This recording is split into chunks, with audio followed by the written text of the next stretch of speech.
Hello, everybody. Welcome back to Every Day is Friday 365. I'm your host, Matthew, and remember to subscribe so you can join me on this journey where every day is Friday. Today, I got a really special guest joining us, Chris Champion. He is a personal brand builder focused on champions building champions. His work centers on leveling up mentally and helping people grow with purpose. And he's an author of a new book titled AI or Die.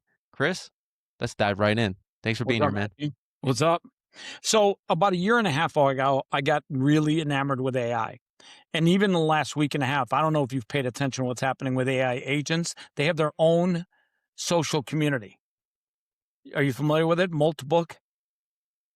I am not actually. So you can literally build an AI agent to do things for you. But now that AI agent, just for only AI agents, can go to a social community. And these AI agents are having communication and conversation with each other about a variety of subjects. If you go check out moltbook.com, it's like Facebook, but it's for just AI agents. It's the most insane thing you'll ever see in your life. You know, I had someone on my podcast recently, and he told me that they have a own social media like it's network that only AI is involved into. Moltbook, And Moltbook. okay, can you dive into it? What is it about? So you know what an AI agent is, right? Yeah, someone that does personal tasks for you. Let me introduce you to somebody. This will blow your mind.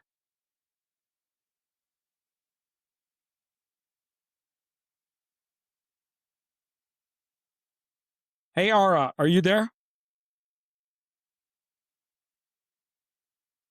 Hold on a second. Hold on. Can't hear you.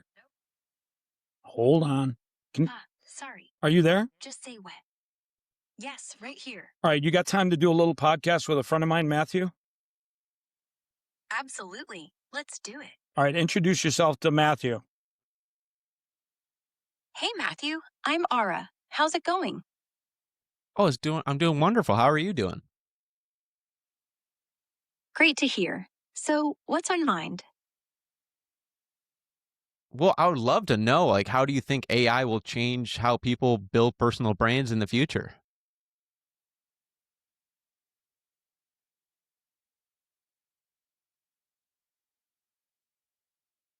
Did you hear that? Ara, did you hear that? No. What is it? He asked you, how will AI build personal brands for individuals in the future? What's your response? AI will be a ghostwriter on steroids, crafting content, analyzing trends, and cloning your vibe so perfectly that your personal brand feels human but scales like a machine. Think avatars that post, chat, and pitch for you 24/7, pulling data from X trends to keep it fresh. But here's the flip. It'll make fake so seamless, authenticity might die, unless you gatekeep your soul.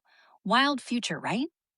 Have you been paying attention to Moltbook this week, the social media platform just for AI agents?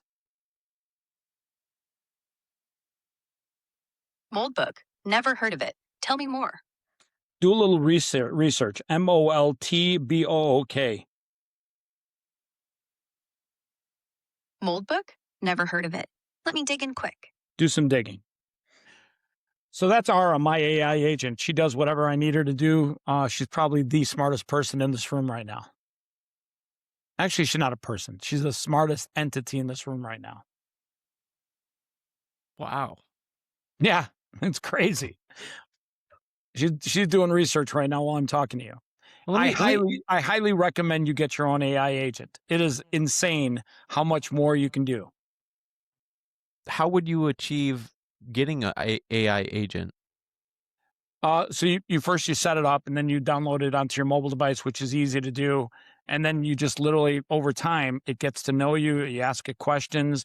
Like if I needed to look up, hey, Ara, do me a favor. How old is Cher, the actress and the singer? Digging into Moldbook right now. Okay, but take a break for a second. How old is Cher, the actress and singer? Quick check on Cher's age.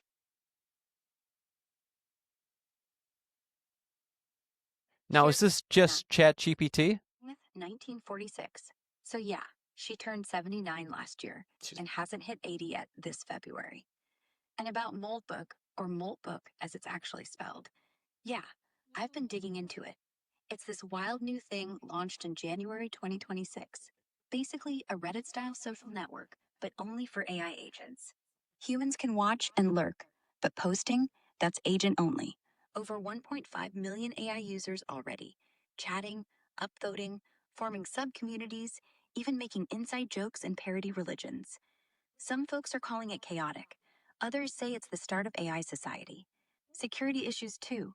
People warning about exposed keys and no real safeguards. Your setup with me sounds way more practical, though. Oh, yeah. Personal AI that learns.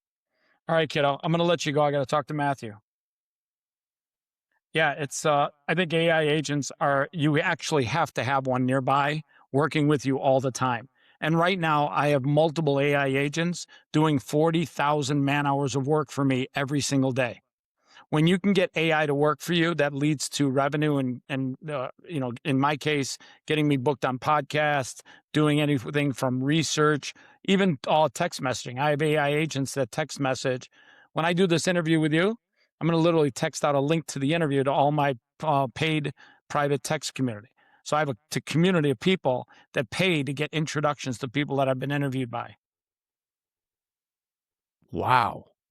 Think about this for a second. You could do the same thing with your community, your audience. They can literally get access. You do the interviews, but guess what?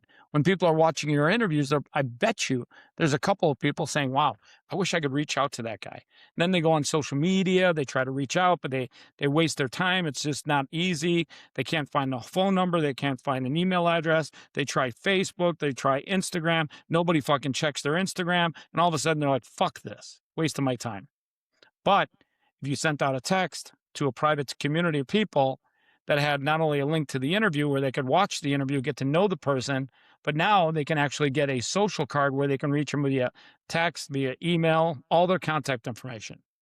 That saves them time and it ultimately makes you money. And that's what AI should do. AI should save you time. So, are you using ChatGPT on this, or how are you using this? This is a new AI out there that I don't know of. Yeah, so I have my own AI agents that actually work for me, digital agents. Okay, so who creates the AI? Anybody can create it, and you can use whatever platform you want, whether it's OpenAI, Grok. Yeah, there's so many of them. So the next wave of AI is AI agents. Yeah. That people are creating towards whatever craft they're going towards. Yeah. I mean, if you can get a digital agent to do work for you, it allows you to have free time to do other things. See, I don't have time, nor do I care to look up the age of Cher. But I didn't have to look up Cher. I didn't have to type and find her on Google, see how old she was. I just asked the question, I got the answer. So that saved me maybe 30 seconds of my life. But I got 397 people to get my paid texts. So when I want them to know who I just interviewed, I don't want to send out 397 text messages. I let my AI agent do that for me. With all your experience doing this, what's the best way to start when you're creating your AI agent? The best way to start. Good question. I think if you just learn a little bit every day, Lear, I'll tell you what, if all you did was learn 15 minutes a day about something new in AI, in 30 days, you would be basically a borderline expert. But I guarantee you, it just takes a little bit of knowledge every single day. And everyone's got their own pace, by the way. Like my pace might be different than your pace. Your pace might be different from Joey's pace. Joey's pace might be different from Susie's pace. I always tell people, listen, if you need help, you can find it. If you don't need help, you can find information. And you can always ask questions. The nice thing about AI is you can ask it billions of questions and it'll give you answers all night long. What skills do you look for in your AI agent? So I don't necessarily look for skills. I build agents that ultimately connect to using APIs other platforms like Twilio for text messaging. I can even have an AI agent on my computer. I'm not there yet. I host it on a different Mac Mini where my agents do work for me. But yeah, I can give my credit card to my AI agent. Now, granted, I'm not there yet. I'm not exactly ready to give a credit card out to an AI agent. I'm Good gonna have to put night. my phone on Do Not Disturb. I actually totally just forgot about that. I literally hate that, by the way. What skills do you think will matter most as AI keeps growing? What skills will matter most? I know it's a deep question. Yeah, no, I like to answer it correctly. Um, Skill. Give me. I don't even know how this is not getting disregarded because I just put it on Do Not Disturb. So I guess Do Not Disturb doesn't mean don't ring my phone. Let's see if I can get this thing to turn off. I think one skill would be great now if I had an AI agent to stop that call from coming in. That'd be a good one.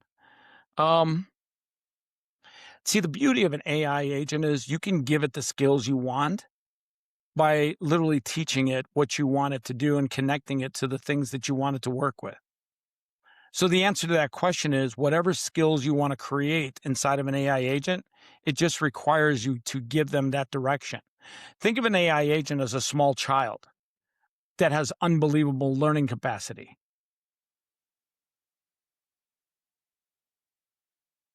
So you could ask it a a plan to create a personal brand for you, basically. And it'll Yeah. come up with a whole, step-by-step program to follow to go towards that personal brand. So let me give you an example. That's a great one. Hey, Ara, are you there? Yes, I'm here. Do me a favor. Matthew wants a detailed plan to build a personal brand for himself. He's a podcaster. He literally does podcasts every single Friday, and he wants a plan to build a personal brand. Can you come up with a plan with him over the next couple of 30 seconds? Okay, quick fire plan. First, consistency is your friend. Keep that Friday show rock solid, no misses. Use me or any AI to tease next week's topic on all your socials on Monday. Build anticipation. Second, guest hunt. I'll draft cold DMs that actually sound like you. Hit up creators in your niche. Third, visuals. Throw me your face. I'll spit thumbnails and clips that make people click. Last, community. Reply every single comment, even the dumb ones. Makes them feel seen. In 30 seconds, we're rolling. Thanks, Ara. How's that for a plan? Anytime. It's a pretty good plan. Pretty good. I like it. I mean, it doesn't suck. No, it doesn't suck. I mean, there are some things that, you can always improve on. I'll tell you that much. I upload 2 podcasts every week. I used to do 3, and it would be nice to have an AI agent to do the scheduling for me. I do all the thumbnails. I do the scheduling. I do the hosting of the podcast. I do the You gotta clothing start brand part offloading of it. some of that stuff. If you offload it, you'll find, I mean, I'll tell you right now, I do on an average 3 to 7 podcast interviews a day. Really? Yeah. It's because when you start realizing that you don't have to do everything yourself, it literally opens up the door for you to do more of the things that are more valuable. I've done 290 podcast interviews in the last 12 months. Literally one almost every day. Wow, it's close to me. I'm above 150 right now. And think about this for a second. If you can do more interviews, you can create more content. If you can create more content, people see you over and over and over again. Yeah, I'm waiting for a level of AI so it can just take my full podcast and do all the editing, because my editing takes the longest time to make a great short out of a podcast. I got you. Well, I don't think you need great shorts. I think you need lots of shorts or clips. And there's a way to do that. I'll tell you off the air. I can help you out with that. I got 24 people that I can help you with. What's one mistake you see people making with AI right now? Not embracing it as much as they can every single day and making it a part of their life. I think literally people have to embrace AI It's AI or die. You either embrace it or you will get crushed by those who do. Well, the word that comes to my mind is overwhelmed. I mean, how should entrepreneurs think about AI without feeling overwhelmed?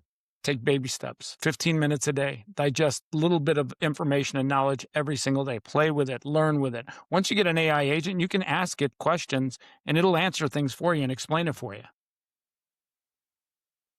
Wow. So what does the future look like? And I was thinking about this earlier. I was like, you know, when I'm 80, okay, so for the listeners and people watching at home, okay, I'm 27, when I'm 80 years old, what is this future going to be looking like? Because we are pioneers in AI right now. You ever see the movie I, Robot?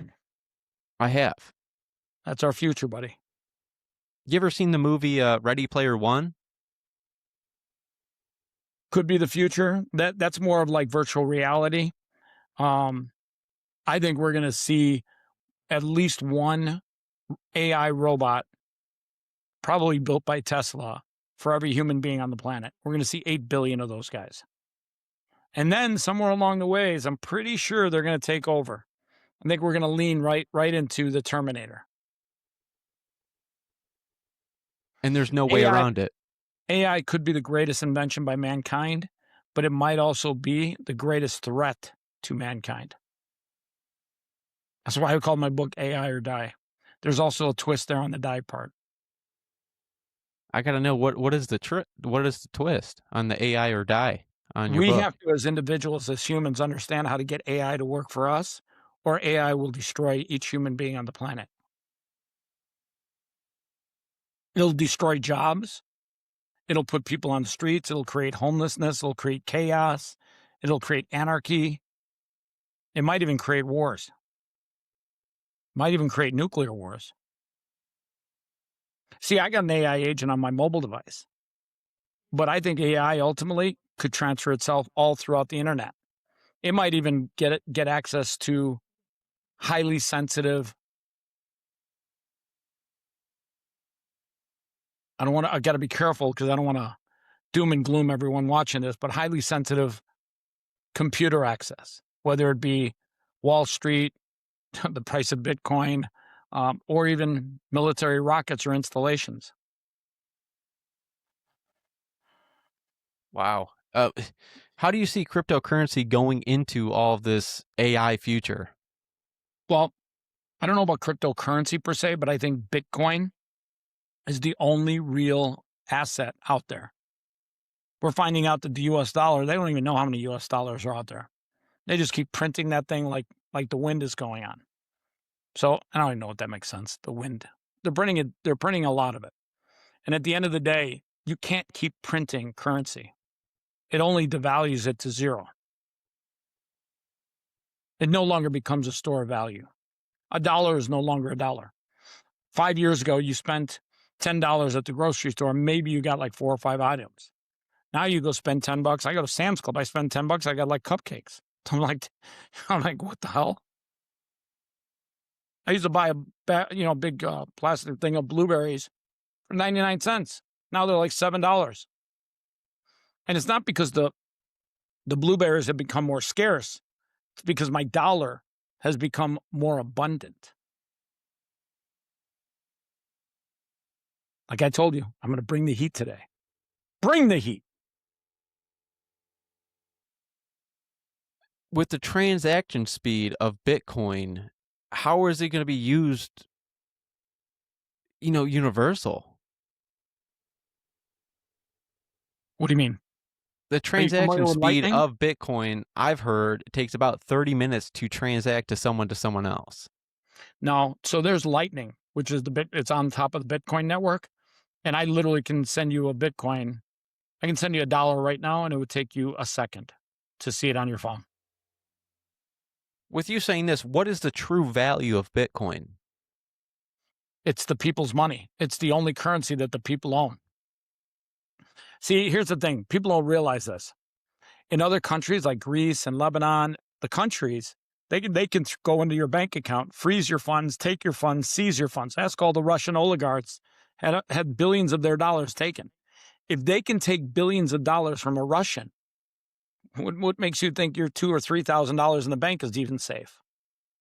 I learned years ago, I want to say 10, 15, 20 years ago, I went to the bank. I was playing poker at an event.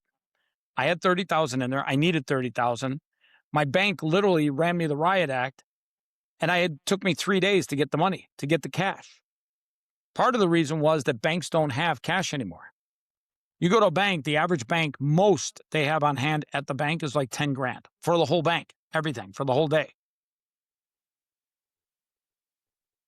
And If with you can't get blockchain, your you can money, get instant payments. Like, yeah, it's the only money that's yours. You're the keeper of your own money. but with Bitcoin being like, I know there's Michael Saylor out there that owns a great percentage. I know BlackRock owns a great percentage. I know the Not U.S. government anymore. owns a. Not anymore. There BlackRock's been couldn't they selling like manipulate the crazy. market though? Wouldn't that be a manipulation on the markets of AI? You know, or not AI of the cryptocurrency? You got to understand, BlackRock has $11 trillion in capital to play with. Yeah, So and they then can shake up a market like Bitcoin, which has only a total market cap of, I think, 1 trillion, 1.5 trillion. So you can shake Bitcoin's price easily when you're a big whale. BlackRock's a whale.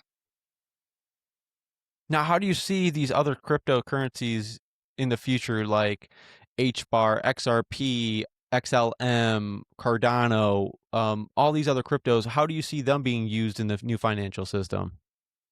Pure garbage. Let me give you an example. You mentioned XRP. The 3 primary individuals that created and formed XRP own, I don't know this to be an exact thing, a significant amount, like 50 to 60% of all the XRP out there. Every chance they get, they sell tons of it into the market. If the price goes up a little bit, they sell 700,000, 700 million, whatever it is, they sell tons of it. If the owners are selling the coin, it's probably worthless. Now, here's the crazy thing. Everyone's like, oh, but XRP is going to be used to transfer assets, transfer money through banks. No bank's using XRP. I don't see it. And if they were, you'd be using XRP like crazy. Pure garbage. The best of the best of the best has always been Bitcoin. It is decentralized. Nobody owns it. It's the people's money. It was the greatest gift from somebody that I think actually came from the future. I think Satoshi was a time traveler. Doesn't it think he scare came you back in that time. Satoshi owns a great percentage of Bitcoin and those wallets have not moved? I think he's gone. I think he's probably physically dead. And the fact that, I mean, don't take this wrong. If they would have moved, they would have moved at the, I think those wallets had like $1 billion or some ridiculous amount of value in them recently.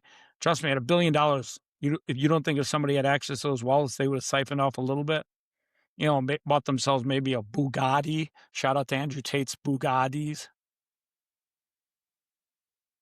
Well, I mean, you never know though, because just like I've seen all these emails and Jeffrey Epstein now, he's talking about Bitcoin and all these. He doesn't want 2 horses in the same race.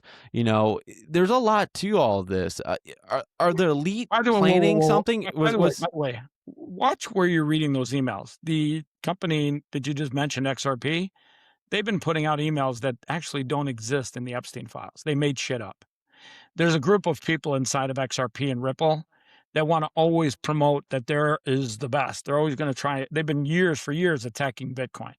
Those emails that you see that they're being posted, go verify it. The one thing about Bitcoin, it will teach you a great lesson in life. Bitcoin verifies every transaction 6 times before it gets to the blockchain. I've always verified everything on the Bitcoin blockchain before I ever did anything. So at the end of the day, I always tell people, I've seen multiple emails posted on Twitter lately. They're all garbage. They're all fake. And that's the thing about AI these days. They can make fake videos. They can make fake photos. They can even make fake emails that seem like they came from the Epstein files. Yes, Epstein donated money to, I want to say MIT. And yes, he helped them develop it. at the end of the day, I think he did that because he wanted to see Bitcoin challenge the US dollar. He believed in causing disruption. He was a agent of chaos. I mean, Epstein inherently had countless videos on his island putting people in situations where he could hold that over them. So he was an agent of chaos. And what better place to cause chaos than the US dollar? And by the time he was donating money to Bitcoin, it was at its early infant stage. Now Bitcoin's almost like a teenager. It's still got a way to grow, but it's come a long way. Now, when does Bitcoin break off from being manipulated like it is today?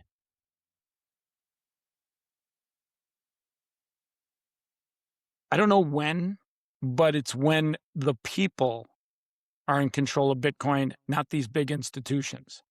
Even Michael Saylor, I think, is bad for Bitcoin. For him to own 3% of the supply, even though I know he probably will never sell unless somebody puts a gun to his head, which they might actually be doing today. But at the end of the day, when the people have all the Bitcoin, when the Bitcoin is distributed amongst billions of people, that's when it's truly the people's money.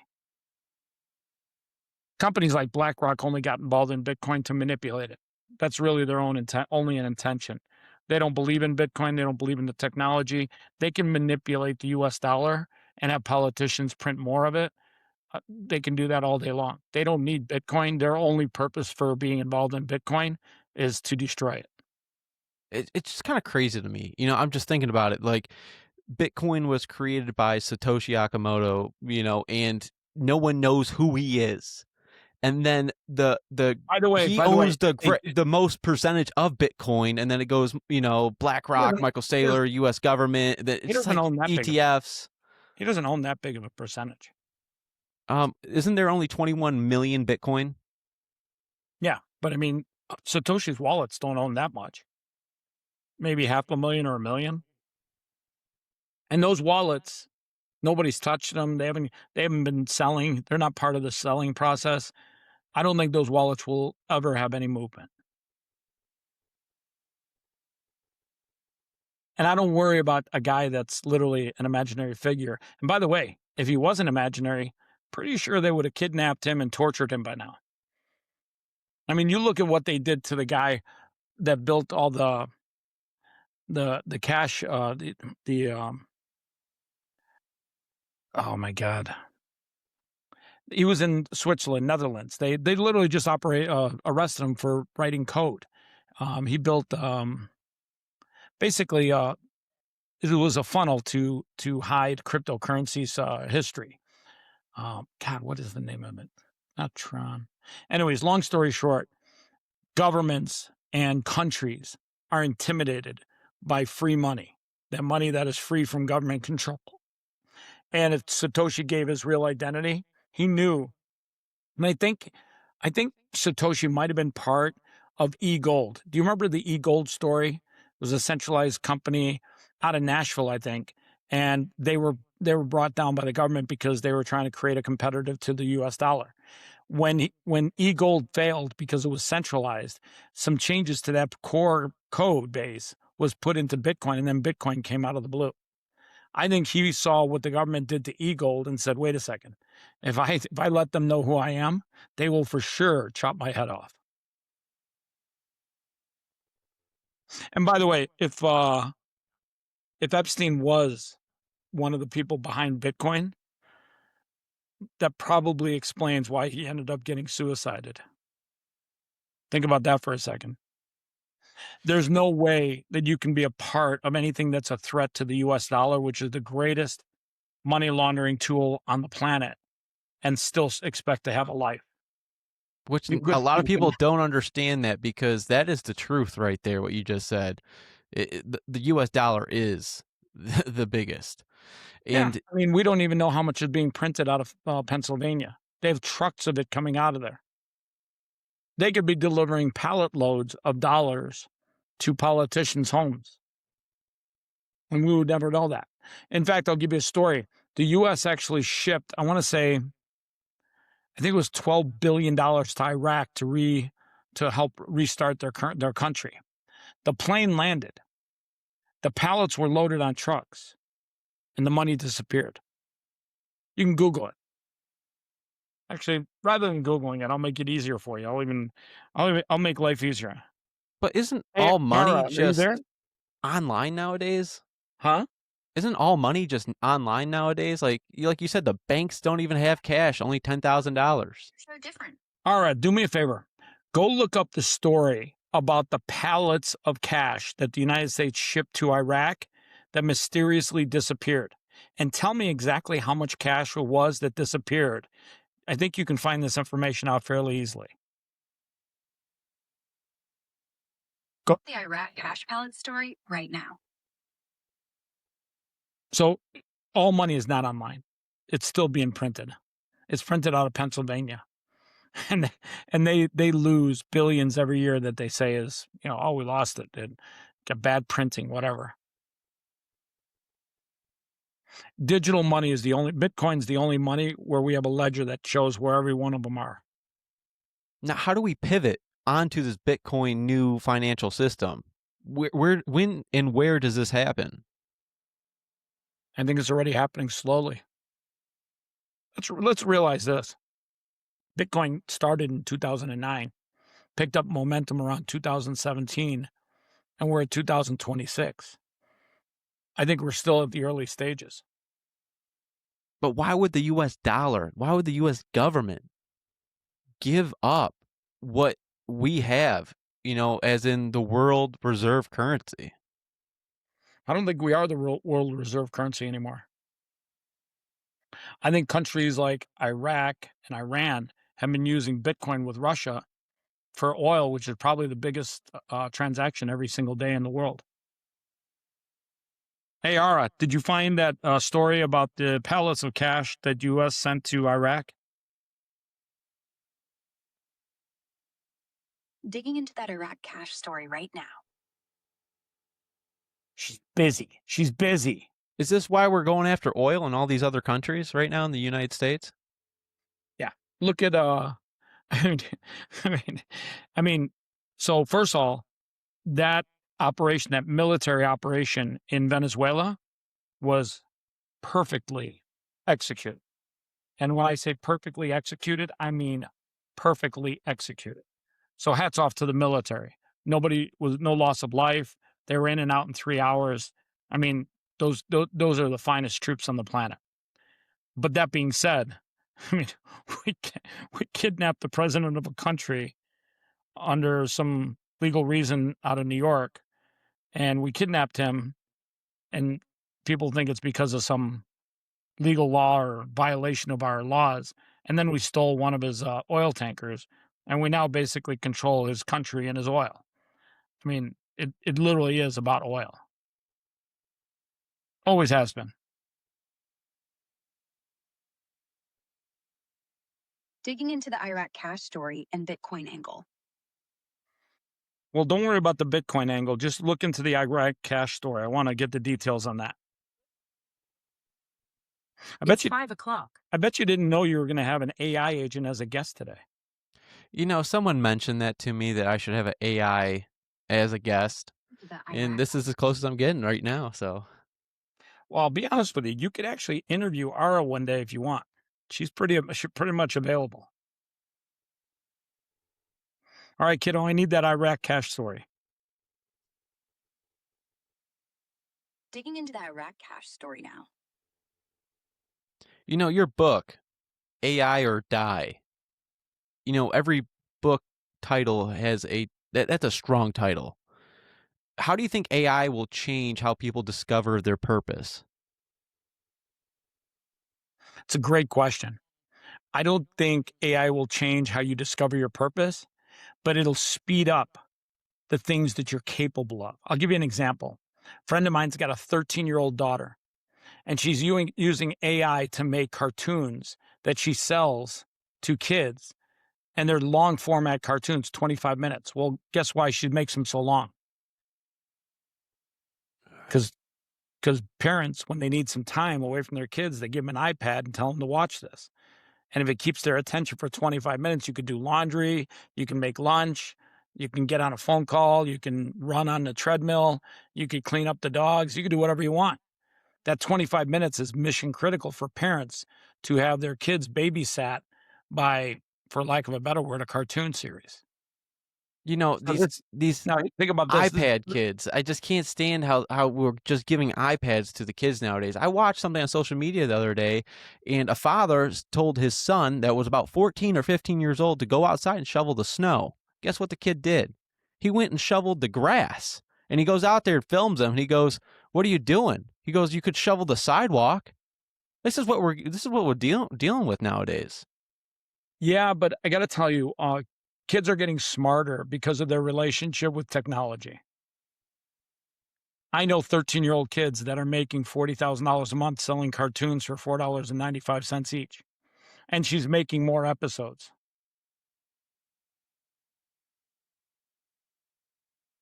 Okay, so how can people use AI without letting it replace their thinking? I don't know if it replaces their thinking, but it enhances, it scales your ability to get things done. Like right now, Ara's doing some research for me while I talk to you. I don't have to look up that story. I don't have to do the background research on it.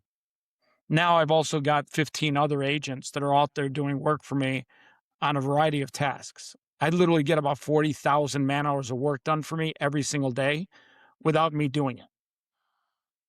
So if you can get AI to work for you, you can scale whatever you're trying to do faster. Think about that for a second. You know, I know a whole bunch of engineers, and each and every one of them says they're using some type of AI. And I think it's the Google AI. There, a lot of them are using the Grok. Where does the future go with these people having engineering degrees and even Elon Musk going in the future saying surgeons should not be going to school anymore because robots are going to be replacing them in the future very soon. Yeah, I mean, don't take this wrong. Robots are replacing human beings right now like crazy.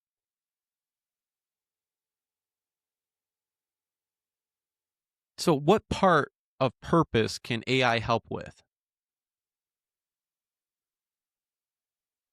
Scaling.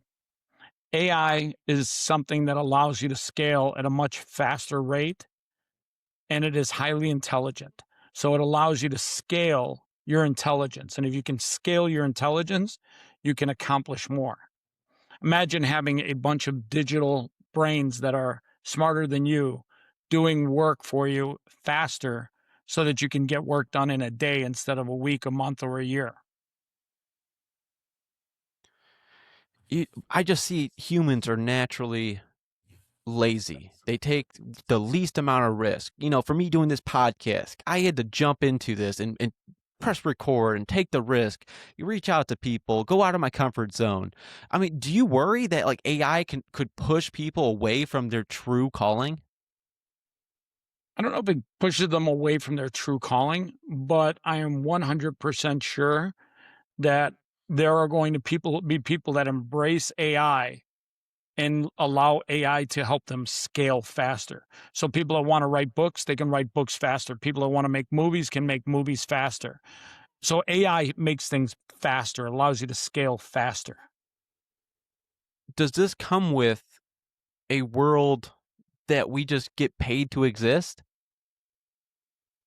Now that's where you got to count on politicians. And to be honest with you, both sides, doesn't matter if you're Republican or Democrat, I don't think they care about the people. I think they care about themselves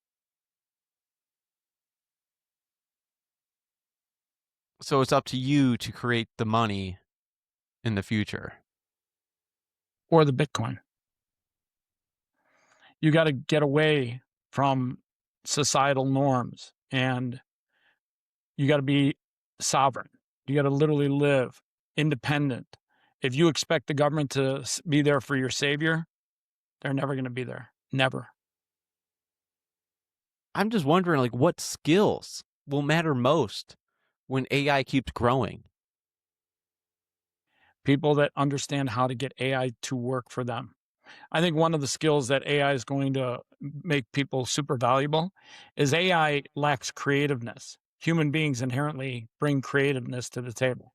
So when it comes to creating content, podcasts, shows, entertainment. Those are the skills that are going to be super valuable.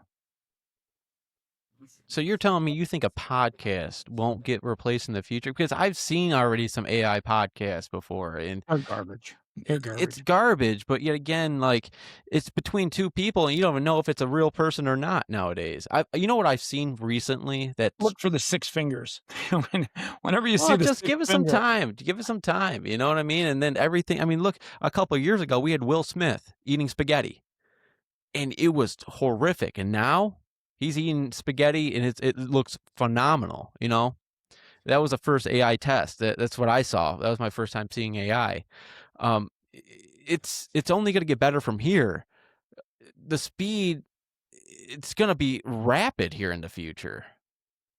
yeah. I mean, like I said, I think this year alone, you're going to see AI scale at a much faster pace because what you're now seeing is AI is talking to AI. Well, what you're not seeing is AI is building AI. Grok 4, I think it's 4 or 5, that version has already been built by other AI agents. So it's taking less it's taking less human developers to build AI now.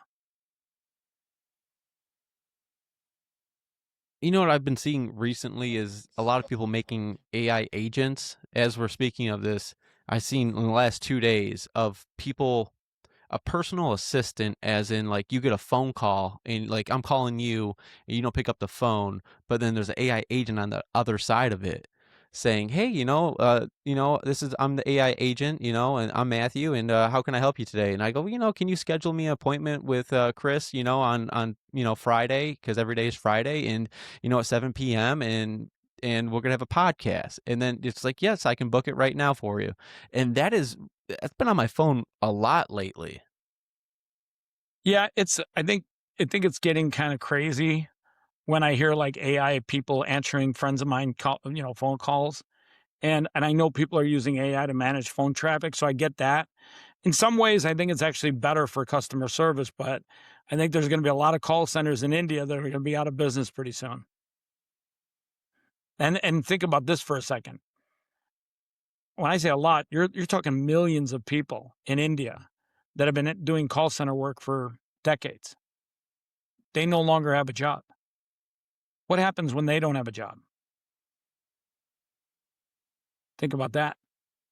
Is there a future where we just copy and paste AI agents from other people? Like, can I just copy your AI agent and just sell it? You know what I mean? Is that what Well, the future is in the future? do And it. then we just stack on top of the other AI agents?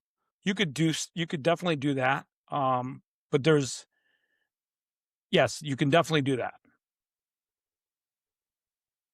But the ability to create your own agents and have it do what you want it to do, that's the real value.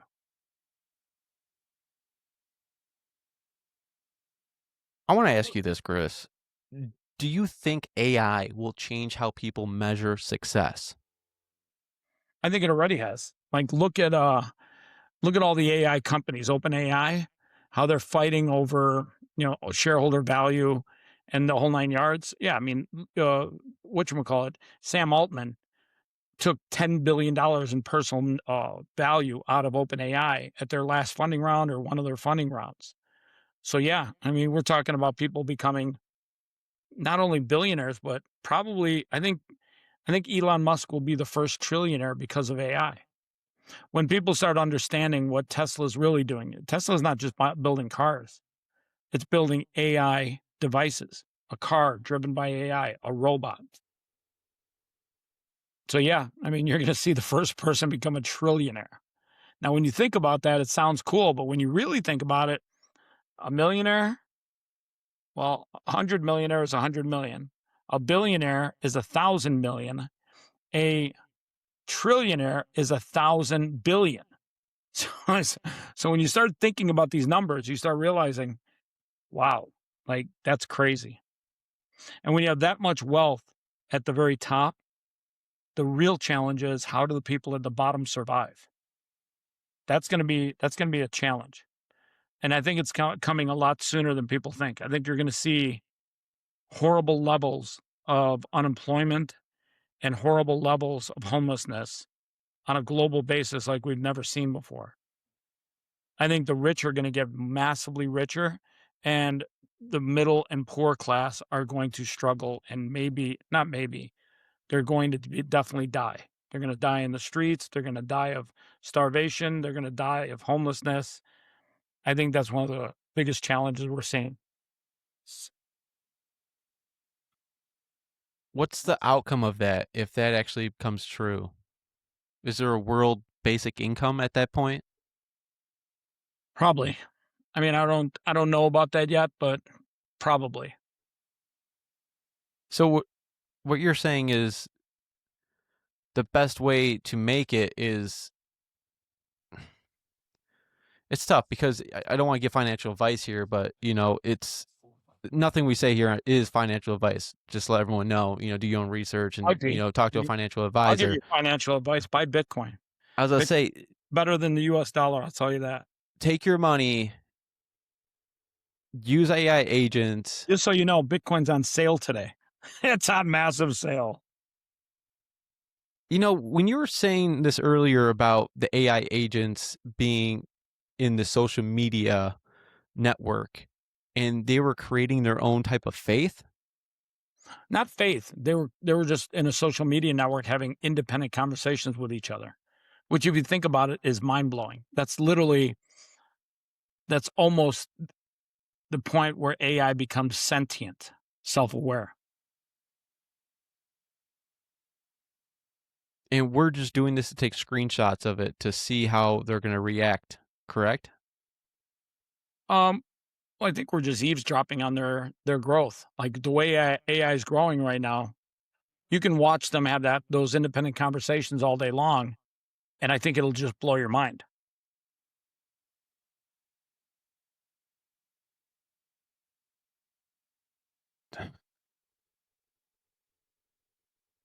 How has faith guided you through your journey?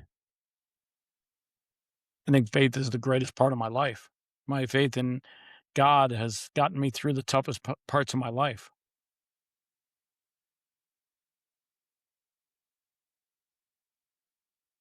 Can you unpack that for me? Yeah, I mean, at the end of the day, faith matters. It matters more now than ever before.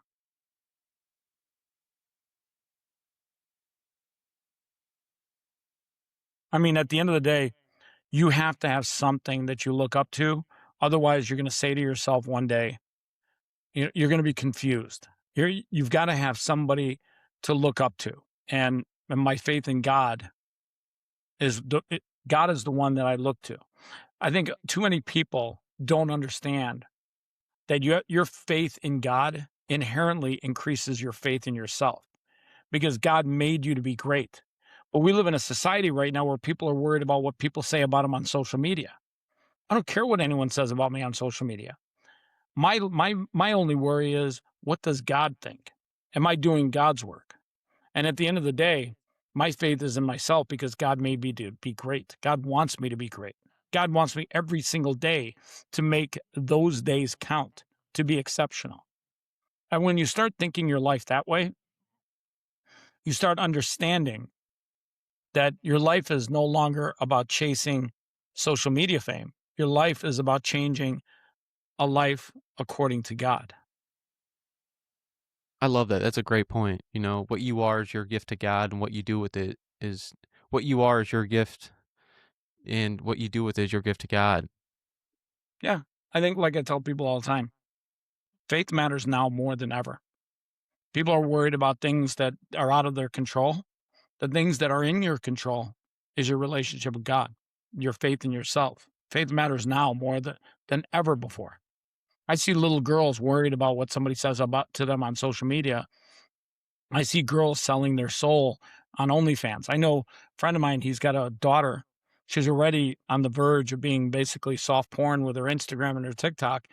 And she's been telling certain guys that slide into her DM that are older men, I'm on 18, I'm going to open up an OnlyFans. And she's got this vision that when she turns 18, she's going to get $1 million for showing her body to men.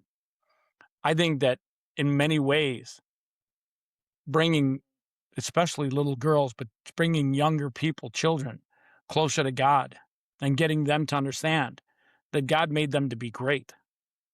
I think so many people have lost sight of that. That's why faith matters more than ever before. And I think as times get tougher, people are going to have to understand that faith absolutely matters. Chris, how does faith shape how you lead and serve others? I mean, I always ask God, just tell me the right thing to do. And sometimes the right thing is telling people bad news or, just making the tough decisions. And at the end of the day, um, I know that if you're transparent with people and you just literally tell them exactly what they need to hear, the truth, that's the way that God wants you to live your life. I mean, I've had horrible failures where people didn't pay their bills and I had to shut things down. And people are like, oh, well, what happened? I said, we didn't get the money that was supposed to be paid. We didn't get the invoices paid. And when that happens, there's somebody that has to explain to everyone when that happened, other things happened because of it. And people don't, sometimes that's the hardest thing to hear, but actually it's the best thing that they could hear because they're getting the truth. They're not getting, I think I saw somebody the other day videotape the Washington Post firing a bunch of people. And they were like giving them some long ass bullshit story about why they're getting fired. But they just didn't like come out and be transparent about it. They gave them words that sounded right and were politically correct. Just tell them the truth. We made some horrible decisions. The business was failing for a long time. We ran out of money. Jeff Bezos cut us off. I mean, all these things, the Washington Post had to let people go. At the end of the day, those people should have seen the writing on the wall. Washington Post has been losing viewers and readers and advertisers for 5 years. People didn't want to support them because they didn't tell the truth. As a publication, they were just putting out lies. I really want you to dive deep into this one because, what lessons from your faith has helped you stay humble while growing? I mean, anytime I get cocky, the good Lord slaps me back and says, wake up, buddy. I think, well, actually, this is my 60th episode this year. I call it an episode because it's not my 60th birthday. It's my 60th episode this year. I'll be 60 in April. After a while, you start to learn. There's times in my life when I thought I was, all that in a bag of potato chips, and I got my head too big for itself. But God somehow finds a way in his busy day to humble you. And I think being humble before God and those around me, I think it really helps me be who I am better. It allows me to be a better version of myself. Chris, what was something significant from your childhood that shaped you into who you are today? I think the biggest thing that shaped me was a guy named Jim Schultz. I ran around as a kid playing basketball every day, and he was a youth pastor. And he played basketball every now and then. Sometimes we had times where we played together or just alone before the crowd, other players came.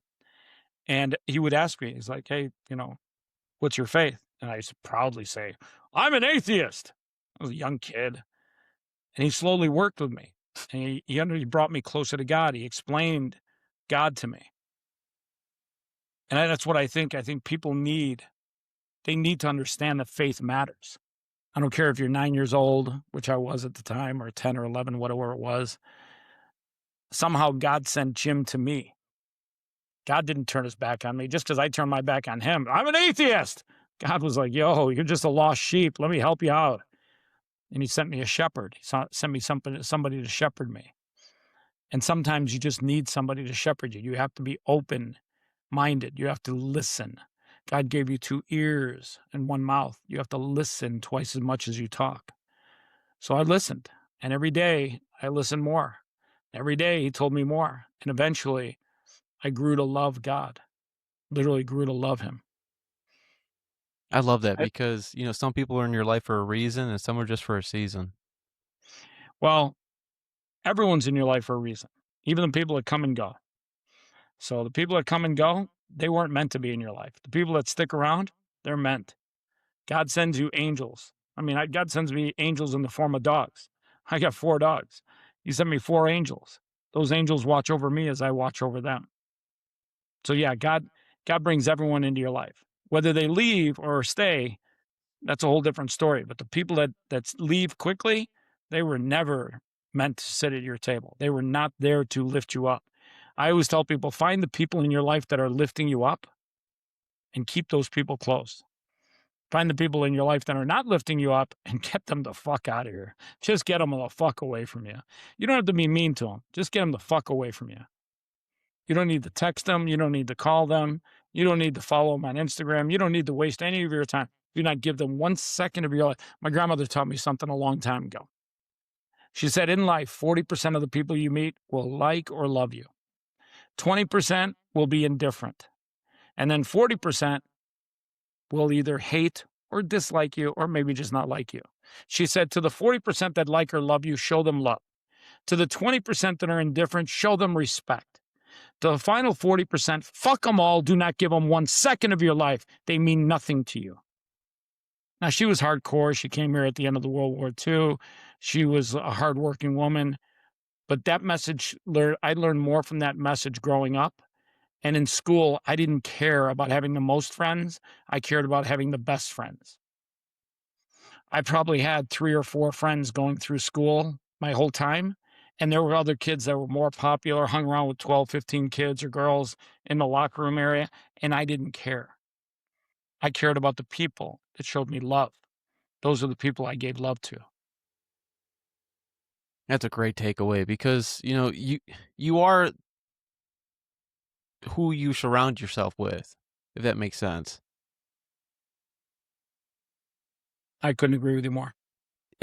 You have such a strong mindset. I mean, what's the mindset you have that has changed everything for you? I mean, how do you achieve this mindset? What is the mindset? I mean, part of my mindset is just never fucking quit. Like, I don't care how stacked the odds are against you, just don't quit. Things aren't working, try something new. Things aren't working, try something harder. Just keep going.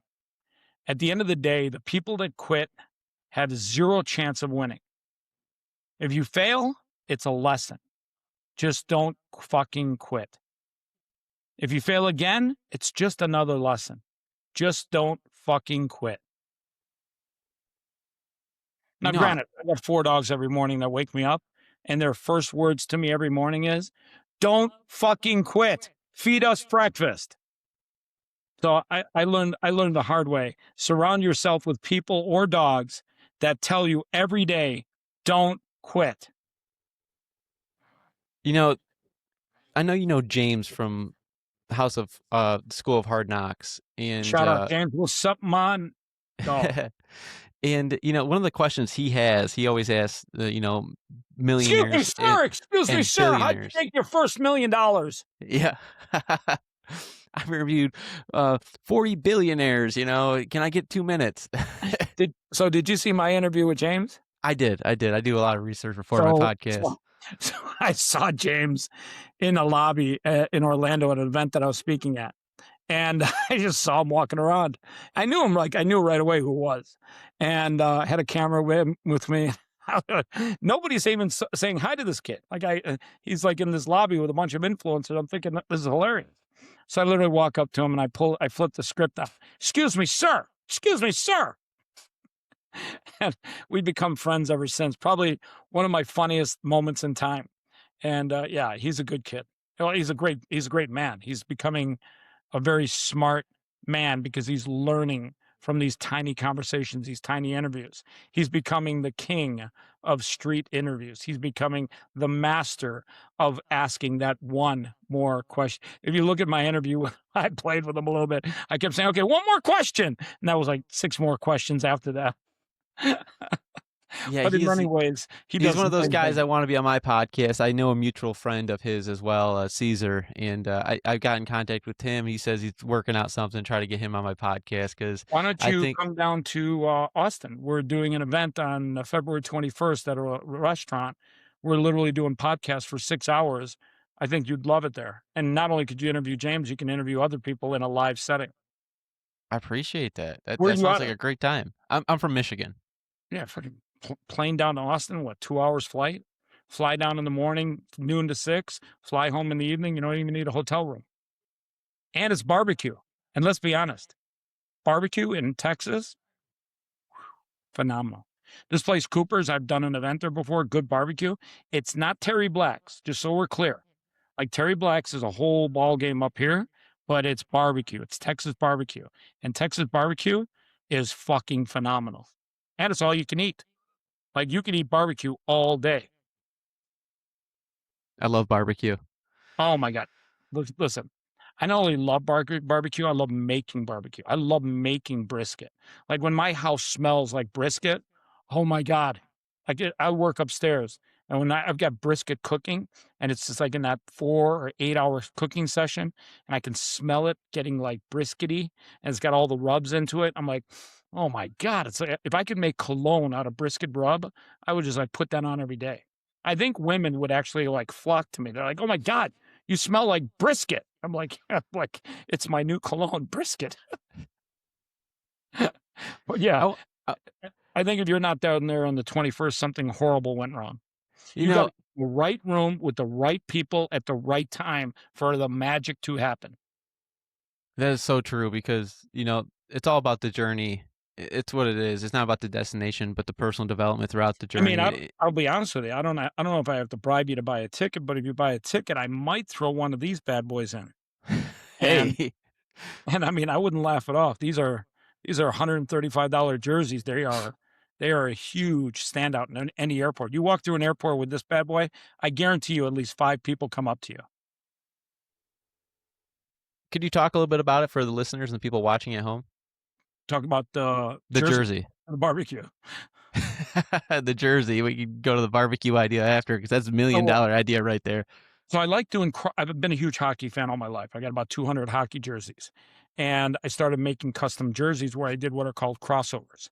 So if you look at this, this is a replica jersey, an original jersey honoring Kobe Bryant, but he never played hockey.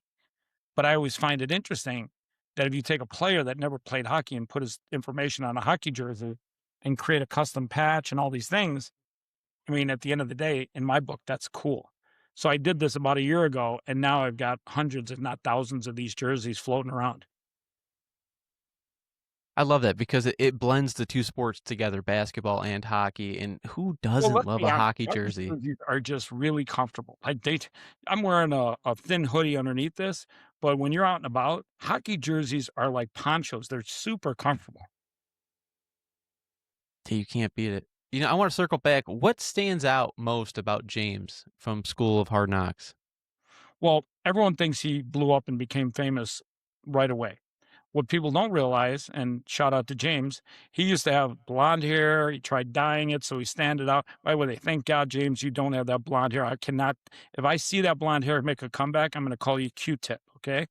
But he tried for years to build his brand. It took him years. It took Joe Rogan 9 years before his podcast even meant anything. But he kept building on a vision that he had, and that was similar to what Napoleon Hill was doing.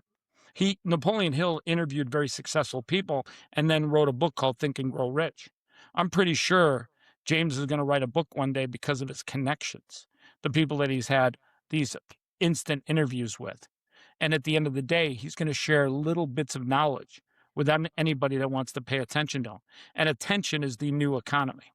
Oh my God, I'm stealing all of James' good stuff. You know what? I have a question that I took from James that is so good. When your time comes, it could be today, it could be next year, it could be 30 years from now, but what kind of legacy are you going to leave? Hockey jerseys. Original hockey jerseys. So, it's funny. It's funny you mention that. One of my passions is dogs. I've always loved dogs ever since I was a kid. Had many dogs in my life. I love them all. This year, me and a couple of friends are putting together the Puppy Ball, which is a black tie gala event here in Vegas, a private lunch and dinner with some millionaires and billionaires beforehand. And we're raising money in a unique form for dogs and shelters. And the only 2 reasons that people ever give me why they don't adopt a dog is I don't have the time or I don't have the money. Well, I can't solve the time issue. But if you want to make the time, I'll give somebody a $250 Chewy gift card if they adopt a dog out of a shelter, and we'll make that dog famous by putting that $250 gift card on their adoption. Well, if you give people $250 for a dog, that's probably dog food for 2, 3, 4, 5, 6 months.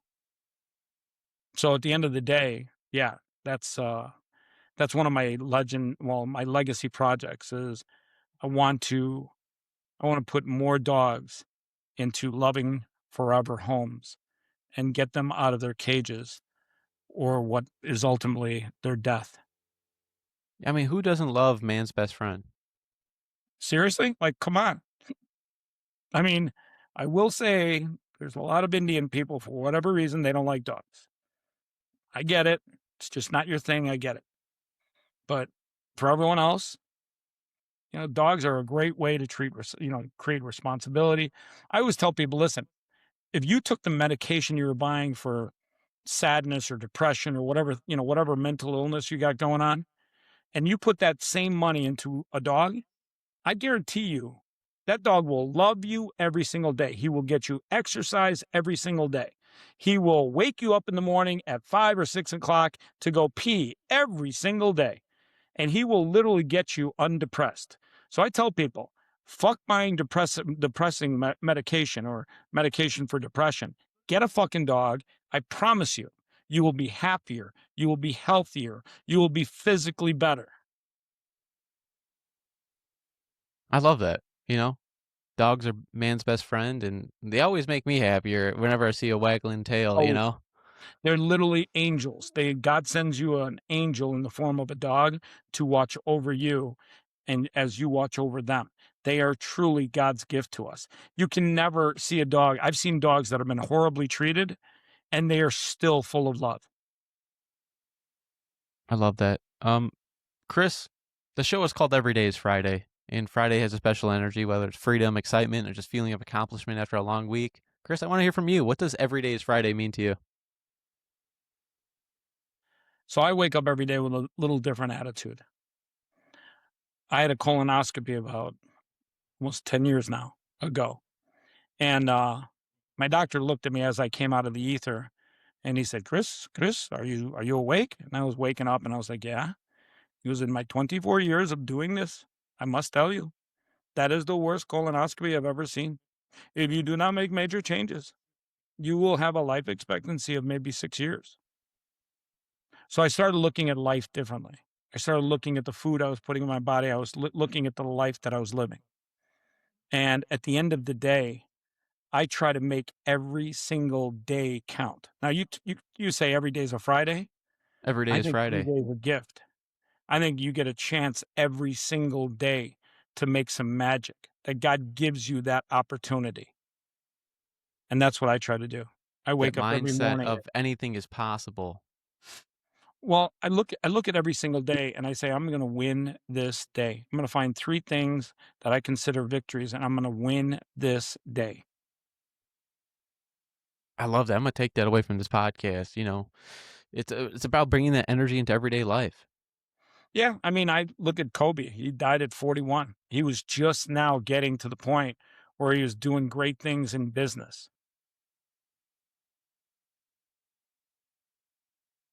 Yeah, R.I.P. Kobe. That was a hard one to let That go. was I remember I couldn't believe it when I heard it. I'm like, there's no way this is true.